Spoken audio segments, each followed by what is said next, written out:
कॉस्टाव कई बार देश के लिए मर मिटने को तैयार हमारे सोल्जर्स और ऑफिसर्स अपना काम ऑनेस्टली नहीं कर पाते। पावरफुल लोगों के खिलाफ आवाज उठाने जाते हैं तो सिस्टम का ही शिकार बन जाते हैं। लेकिन रिसेंटली मैंने Z5 पर नवाजुद्दीन सिद्दीकी की कॉस्टाव मूवी देखी और तब मुझे एक ऐसे जाबाज कस्टम ऑफिसर कॉस्टाव फर्नांडिस के बारे में पता चला जिसने पावरफुल लोगों के अगेंस्ट जाकर, सिस्टम के अगेंस्ट जाकर एक ऐसा काम किया जिसे शायद ही कोई आम इंसान अंजाम दे पाता। 16 मई 1991 गोवा के वर्का विलेज के लोग अपना काम कर रहे थे।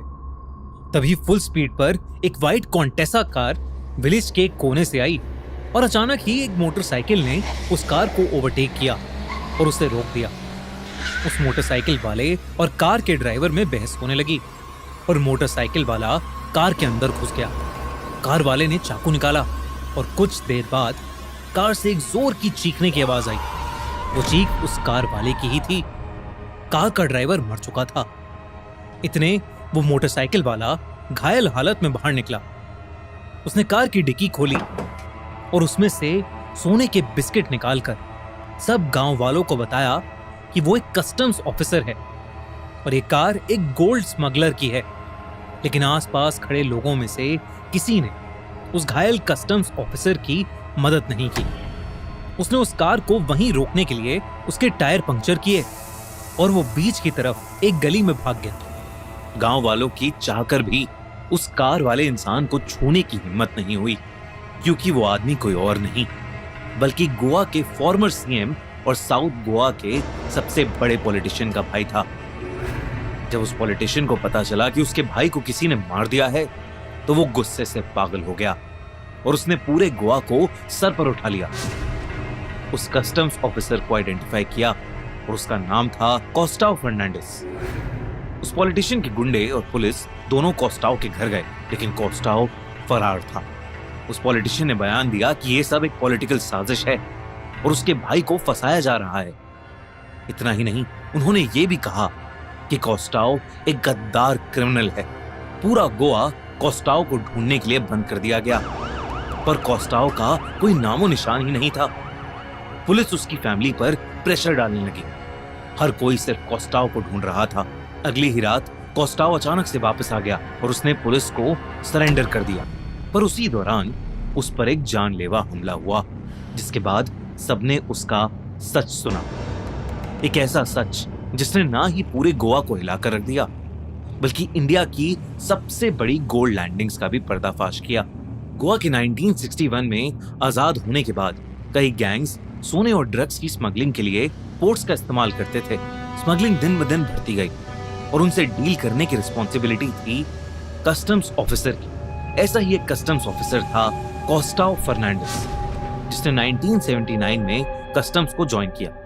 कॉस्टाव अपने डिपार्टमेंट के सबसे ब्रेव और ऑनेस्ट ऑफिसर्स में से एक था। कॉस्टाव कोस्ट लाइंस पर आने वाली सभी बोट्स और ट्रॉलर्स पर नजर रखने लगा, क्योंकि उसे टिप मिली थी कि ऐसे ही ट्रॉलर्स और कमर्शियल बोट्स का यूज करके स्मगलर्स दुबई और रशिया जैसी कंट्रीज से सोना और ड्रग्स इंडिया भेजते थे।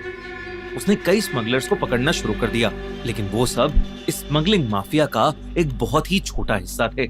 इसी बीच कॉस्टाव को खबर मिली कि गोवा के उस बड़े पॉलिटिशियन और उसके भाई डिमेलो का गोवा में हो रही गोल्ड स्मगलिंग में एक काफी बड़ा हिस्सा है। कॉस्टाव ने कई हफ्तों तक डिमेलो की हर एक मूवमेंट पर नजर रखी और फिर एक दिन कॉस्टाव को उसके खिलाफ एक टिप मिली, एक ऐसी टिप जो उसकी जिंदगी हमेशा के लिए बदलने वाली थी। उसे पता चला कि उसी साल 1991 मई में डिमेलो एक ट्रॉलर के जरिए हिंदुस्तान के इतिहास की सबसे बड़ी गोल्ड लैंडिंग्स को अंजाम देने वाला था, जिसमें करीब 1500 किलो सोना था, जिसकी कीमत आज के दिन में करीब 1500 करोड़ होती। कॉस्टाव ने इस टिप के बारे में ज्यादा ऑफिसर्स को नहीं बताया था, क्योंकि कोई भी उसे धोखा दे सकता था। कॉस्टाव ने डिसाइड किया कि वो अकेले ही इस ऑपरेशन को हैंडल करे, क्योंकि डिमेलो या उस पॉलिटिशियन के स्मगलिंग ऑपरेशंस के बारे में अगर कोई भी बात करता तो वो मिस्टीरियस सर्कमस्टांसेस के अंदर मारा जाता था। कॉस्टाव ने रात दिन फटाडे बीच का सर्वे करना शुरू कर दिया। उसने बीच के पास एक खुफिया जगह पर अपना एक सीक्रेट चेक पोस्ट बनाया, जैसे जैसे लैंडिंग की डेट पास आने लगी, डिमेलो की व्हाइट कॉन्टेसा कार फटाडे बीच के आसपास एक कंस्ट्रक्शन के बहाने कई बार वहां चक्कर लगाती रही। डिमेलो ने उस कंस्ट्रक्शन साइट पर चक्कर मारा था। कोस्टाओ ने रात भर उन पर नजर रखी। फिर 16 मई 1991 को सब कुछ बदल गया। सुबह सुबह कोस्टाओ थोड़ा सा रेस्ट करने के लिए अपने घर पहुंचा था, लेकिन उसके कुछ ही देर बाद सुबह के 10:30 बजे उसे एक कॉल आया। इस कॉल से उसे पता चला कि कार्मोना बीच के आसपास डिमेलो कुछ एक्टिविटी कर रहा है।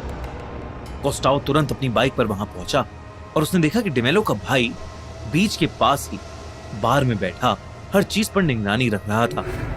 इतना ही नहीं, वो व्हाइट कॉन्टेसा कार और उनके साथी की एक सफेद मारुति कार बीच के पास ही पार्क थी। कोस्टाओ तुरंत अपनी बाइक के साथ एक कोने में छुप गया। उसने देखा कि कुछ लोग बैटरी जैसे भारी बॉक्सेस ट्रॉलर से निकालकर उसी व्हाइट कॉन्टेसा में भर रहे हैं, और वो भी डिमेलो की देखरेख में। सारे बैटरी बॉक्सेस कॉन्टेसा में भरकर डिमेलो उसमें बैठा और वर्का विलेज की तरफ निकल गया। कोस्टाओ बिना रुके उस कॉन्टेसा का पीछा करता रहा। उस व्हाइट कॉन्टेसा ने कोस्टाओ से बचने की कोशिश की, लेकिन वर्का विलेज से निकलने से पहले ही कोस्टाओ ने उसको ओवरटेक किया और उस व्हाइट कॉन्टेसा कार को रोक दिया। लेकिन डिमेलो ने उसकी बाइक को सड़क पर कोस्टाओ के साथ रगड़ दिया, जिसकी वजह से कोस्टाओ घायल हो गया। लेकिन घायल हालत में भी कोस्टाओ गाड़ी की खिड़की से अंदर घुस गया और डिमेलो को पकड़कर उसे सरेंडर करने को कहा। डिमेलो ने जवाब में एक बहुत बड़ा चाकू निकाल लिया और वो कोस्टाओ पर अटैक करने लगा। कोस्टाओ ने अपने बचाव में उसका हाथ पकड़ा और उस चाकू को छीनने की कोशिश की, लेकिन इसी बीच वो चाकू डिमेलो को लग गया और डिमेलो की जान चली गई। कोस्टाओ ने अपने सेल्फ डिफेंस में एक क्रिमिनल को मार दिया था। कोस्टाओ कार से बाहर निकला और गाड़ी की डिक्की से उन बैटरी बॉक्सेस से सोना निकालते हुए उसने आसपास के लोगों से मदद मांगी। लेकिन जब उसने देखा कि कोई उसकी मदद नहीं कर रहा है, तो वो अपनी सेफ्टी के लिए वहां से फरार हो गया और उसने सरेंडर करने से पहले पूरा दिन और रात गोवा के एक वीराने जंगल में बिताया। कोस्टाओ के सीनियर दयाशंकर और बाकी काफी सारे कस्टम ऑफिशियल्स को कोस्टाओ पर विश्वास था, क्योंकि कोस्टाओ के बयान के साथ 3 वर्का विलेज के विटनेस के बयान भी सामने आए, जिनके अकॉर्डिंग डिमेलो की मौत के बाद उसका पॉलिटिशियन भाई वर्का पहुंचा और उसने अपने साथियों के साथ सोने को ठिकाने लगाया। लेकिन उस पॉलिटिशियन के प्रेशर के नीचे काम करती हुई सीबीआई और पुलिस का कुछ और ही मानना था। उनके हिसाब से कुछ विटनेसेस ने बयान दिया है कि डिमेलो की मौत के बाद उसके सारे भाई वहां आए थे, लेकिन कार में ना ही उन्हें कोई सोना मिला और ना ही कोस्टाओ ने डिक्की से सोना निकालते हुए किसी से मदद मांगी थी। उस पॉलिटिशियन ने कहा कि उनके परिवार में से कोई भी स्मगलिंग का हिस्सा नहीं था और कोस्टाओ ने डिमेलो से बदला लेने के लिए उसे मारा था। सीबीआई ने कोस्टाओ के अगेंस्ट मर्डर चार्जेस फाइल किए। कोर्ट ने उसे दोषी ठहराया। इन सब के बीच कोस्टाओ और उसके परिवार को ढेर सारे डेथ थ्रेट्स आने लगे। उन पर कई जानलेवा हमले भी हुए, पर कोस्टाओ ने लड़ना नहीं छोड़ा। लेकिन कुछ महीनों में स्मगलिंग में इन्वॉल्व सारी व्हीकल्स को पुलिस ने ढूंढ लिया, जो लुइस बार के ओनर के बयान के साथ कोस्टाओ की थ्योरी से मैच कर रहा था। 1994 में कोर्ट ने कोस्टाओ के अगेंस्ट सारे चार्जेस ड्रॉप किए, लेकिन इसके बाद भी कोस्टाओ को मौत की धमकियां आना बंद नहीं हुई और इसीलिए वो अपने परिवार के साथ गोवा से शिफ्ट हो गया। 1996 में कोस्टाओ को अपनी ब्रेवरी के लिए प्रेसिडेंट्स मेडल मिला, लेकिन उस दिन के बाद से कोस्टाओ ने अपनी फैमिली के लिए हमेशा एक लो प्रोफाइल मेंटेन किया। कोस्टाओ आज भी गोवा जाते हैं तो लोग उन्हें उनकी बहादुरी के लिए पहचानते हैं। कोस्टाओ और उनकी बहादुरी की कहानी पूरे